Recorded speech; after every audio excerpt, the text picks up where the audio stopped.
This is Terry Bibo Knight, your reader. We are on Chapter 3 of C.S. Lewis's The Horse and His Boy. It's called At the Gates of Tashbaan.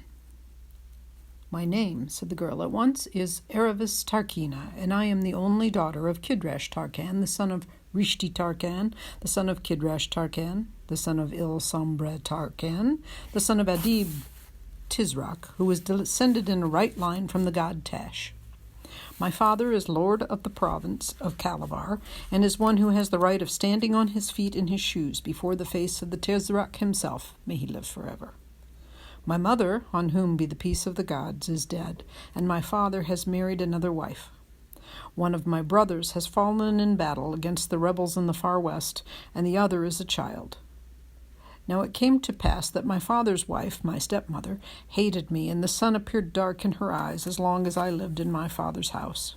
And so she persuaded my father to promise me in marriage to Ahoshta Tarkan. Now this Ahoshta is of base birth, though in these latter years he has won the favor of the Tizrak, may he live forever, by flattery and evil counsels, and is now made a Tarkan and lord of many cities, and is likely to be chosen as the Grand Vizier when the present Grand Vizier dies. Moreover, he is at least 60 years old, and has a hump on his back, and his face resembles that of an ape. Nevertheless, my father, because of the wealth and power of this Ahoshta, and being persuaded by his wife, sent messengers offering me in marriage, and the offer was favorably accepted, and Ahoshta sent word that he would marry me this very summer at the time of high summer. When this news was brought to me, the sun appeared dark in my eyes, and I laid myself on my bed and wept for a day. But on the second day I rose up and washed my face, and caused my mare Hwin to be saddled, and took with me a sharp dagger which my brother had carried in the western wars, and rode out alone. And when my father's house was out of sight, and I was come to a green open place in a certain wood where there were no dwellings of men, I dismounted from Hwin my mare, and took out the dagger. Then I parted my clothes where I thought the readiest way lay to my heart, and I prayed to all the gods that as soon as I was dead I might find myself with my brother. After that I shut my eyes and my teeth, and prepared to drive the dagger into my heart. But before I had done so, this mare spoke with the voice of one of the daughters of men, and said, 'O my mistress, do not by any means destroy yourself, for if you live you may yet have good fortune, but all the dead are dead alike.' 'I didn't say it half so well as that,' muttered the mare. 'Hush, ma'am, hush,' said Bree, who was thoroughly enjoying the story.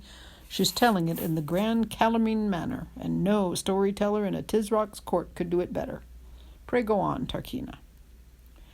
'When I heard the language of men uttered by my mare,' continued Aravis, 'I said to myself, the fear of death has disordered my reason and subjected me to delusions. And I became full of shame, for none of my lineage ought to fear death more than the biting of a gnat. Therefore I addressed myself a second time to the stabbing. But Hwin came near to me, and put her head in between me and the dagger, and discoursed to me most excellent reasons, and rebuked me as a mother rebukes her daughter. And now my wonder was so great that I forgot about killing myself, and about Ahoshta, and said, 'O my mare, how have you learned to speak like one of the daughters of men?' And Hwin told me what is known to all this company, that in Narnia there are beasts that talk, and how she herself was stolen from thence when she was a little foal. She told me also of the woods and waters of Narnia, and the castles and the great ships, till I said, 'In the name of Tash and Azeroth and Zardina, Lady of the Night, I have a great wish to be in that country of Narnia.' 'O my mistress,' answered the mare, 'if you were in Narnia you would be happy, for in that land no maiden is forced to marry against her will.' And when we had talked together for a great time, hope returned to me, and I rejoiced that I had not killed myself. Moreover, it was agreed between Hwin and me that we should steal ourselves away together, and we planned it in this fashion. We returned to my father's house, and I put on my gayest clothes, and sang and danced before my father, and pretended to be delighted with the marriage which he had prepared for me. Also I said to him, 'O my father, and O the delight of my eyes, give me your license and permission to go with one of my maidens alone for 3 days into the woods to do secret sacrifices to Zardina, Lady of the Night and of maidens, as is proper and customary for damsels when they must bid farewell to the service of Zardina and prepare themselves for marriage.' And he answered, 'O my daughter, and O the delight of my eyes, so shall it be.' But when I came out from the presence of my father, I went immediately to the oldest of his slaves, his secretary, who had dandled me on his knees when I was a baby and loved me more than the air and the light. And I swore him to be secret and begged him to write a certain letter for me. And he wept and implored me to change my resolution, but in the end he said, "To hear is to obey," and did all my will. And I sealed the letter and hid it in my bosom. "But what was in the letter?" asked Shasta. "Be quiet, youngster," said Bree. "You're spoiling the story. She'll tell us all about the letter in the right place. Go on, Tarkina." Then I called the maid who was to go with me to the woods and perform the rites of Zardina, and I told her to wake me very early the next morning. And I became merry with her and gave her wine to drink, but I had mixed such things in her cup that I knew she must sleep for a night and a day. As soon as the household of my father had committed themselves to sleep, I arose and put on armor of my brother's, which I had always kept in my chamber in his memory. I put into my girdle all the money I had, and certain choice jewels, and provided myself also with food, and saddled the mare with my own hands, and rode away in the second watch of the night.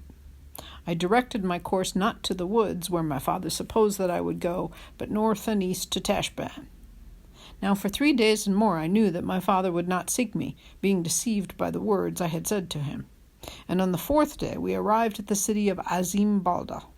Now Azim Balda stands at the meeting of many roads, and from it the posts of the Tizrak, may he live forever, ride on swift horses to every part of the empire, and it is one of the rights and privileges of the greater Tarkans to send messages by them. I therefore went to the chief of the messengers in the house of imperial posts in Azim Balda and said, "O dispatcher of messages, here is a letter from my uncle Ahashta Tarkan to Kidresh Tarkan, lord of Calabar. Take now these 5 crescents, and cause it to be sent to him." And the chief of the messengers said, "To hear is to obey." This letter was feigned to be written by Ahashta, and this was the signification of the writing. Ahashta Tarkan to Kidresh Tarkan, salutation and peace, in the name of Tash the irresistible, the inexorable. Be it known to you that as I made my journey toward your house to perform the contract of marriage between me and your daughter Aravis Tarkina, it pleased fortune and the gods that I fell in with her in the forest when she had ended the rites and sacrifices of Zardina according to the custom of maidens. And when I had learned who she was, being delighted with her beauty and discretion, I became inflamed with love, and it appeared to me that the sun would be dark to me if I did not marry her at once. Accordingly, I prepared the necessary sacrifices and married your daughter the same hour that I met her, and have returned with her to my own house.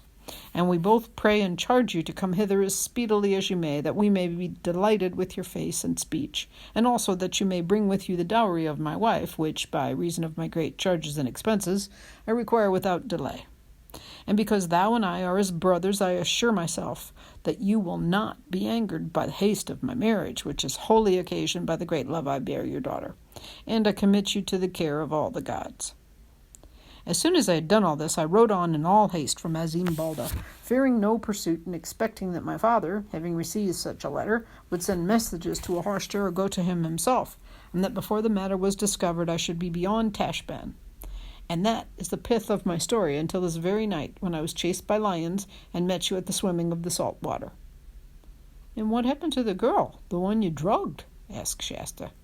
"Well, doubtless she was beaten for sleeping late," said Aravis coolly, "but she was a tool and spy of my stepmother's. I'm very glad they should beat her." "I say, that was hardly fair," said Shasta. "I did not do any of these things for the sake of pleasing you," said Aravis. "And there's another thing I don't understand about that story," said Shasta. "You're not grown up. I don't believe you're any older than I am. I don't believe you're as old. How could you be getting married at your age?" Aravis said nothing, but Bree at once said, "Shasta, don't display your ignorance. They're always married at that age in the great Tarkan families." Shasta turned very red, though it was hardly light enough for the others to see this, and felt snubbed. Aravis asked Bree for his story.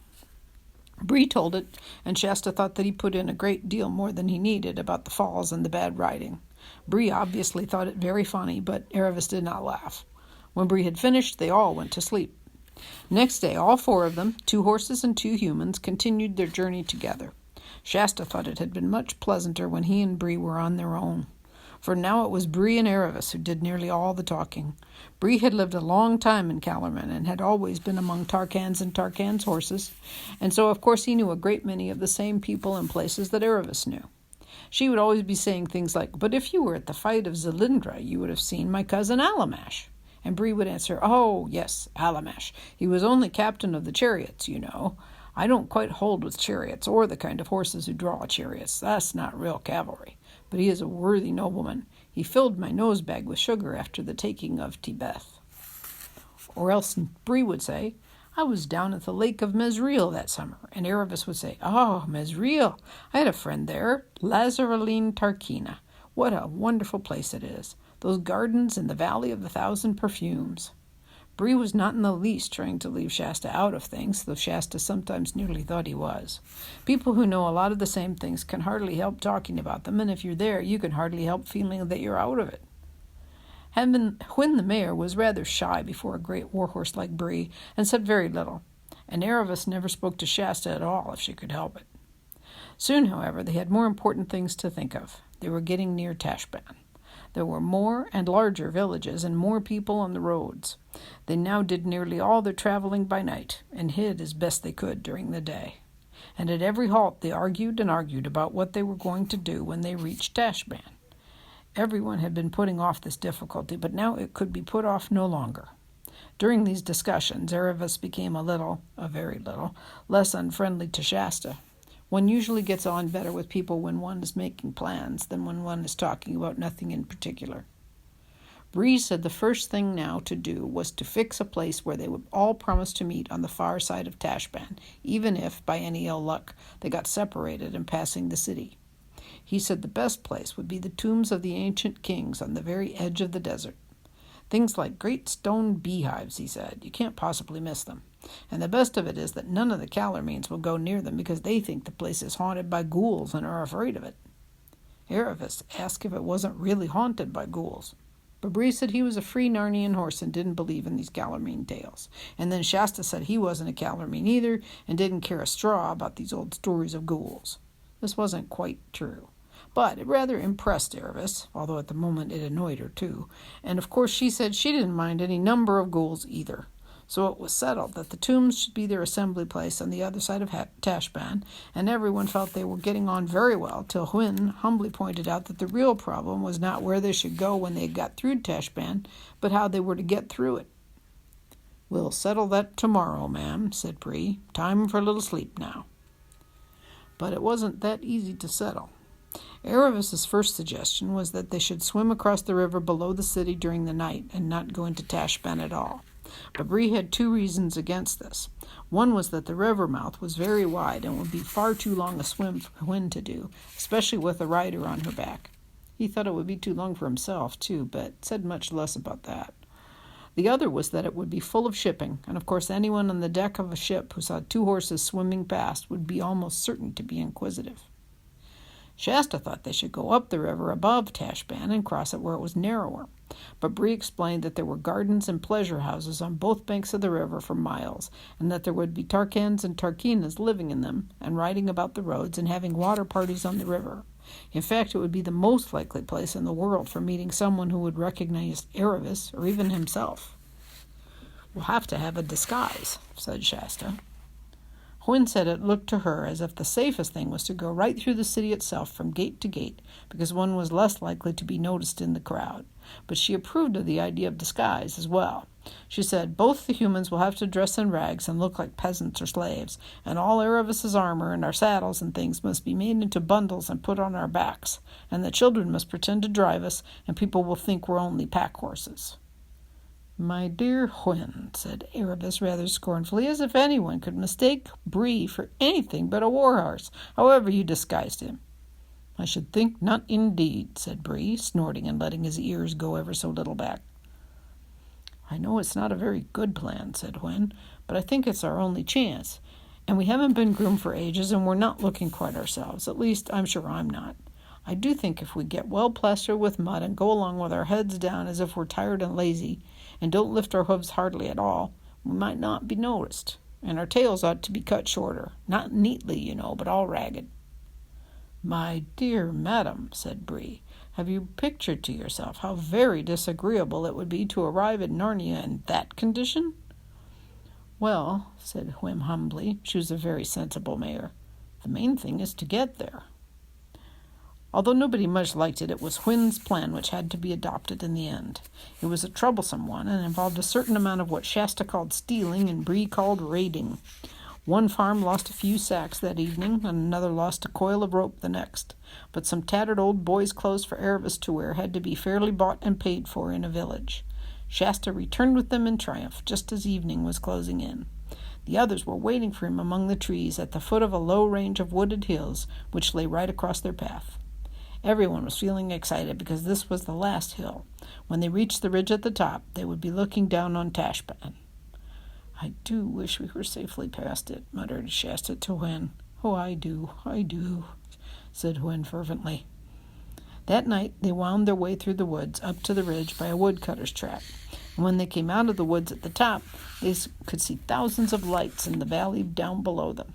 Shasta had had no notion of what a great city would be like, and it frightened him. They had their supper, and the children got some sleep, but the horses woke them very early in the morning. The stars were still out, and the grass was terribly cold and wet, but daybreak was just beginning, far to their right across the sea. Aravis went a few steps away into the wood, and came back looking odd in her new ragged clothes, and carrying her real ones in a bundle. These, and her armor and shield and scimitar, and the 2 saddles, and the rest of the horse's fine furnishings, were put into the sacks. Bree and Hwin had already got themselves as dirty and bedraggled as they could, and it only remained to shorten their tails. As the only tool for doing this was Aravis's scimitar, one of the packs had to be undone again in order to get it out. It was a longish job and rather hurt the horses. "My word," said Bree, "if I weren't a talking horse, what a lovely kick in the face I could give you. I thought you were going to cut it out, not pull it out. That's what it feels like." But in spite of semi-darkness and cold fingers, all was done in the end, and the big packs bound on the horses. The rope halters, which they were now wearing instead of bridles and reins, were in the children's hands, and the journey began. "Remember," said Bree, "keep together if we can. If not, meet at the tombs of the ancient kings, and whoever gets there first must wait for the others." "And remember," said Shasta, "don't you 2 horses forget yourself and start talking whatever happens." And that's the end of Chapter 3.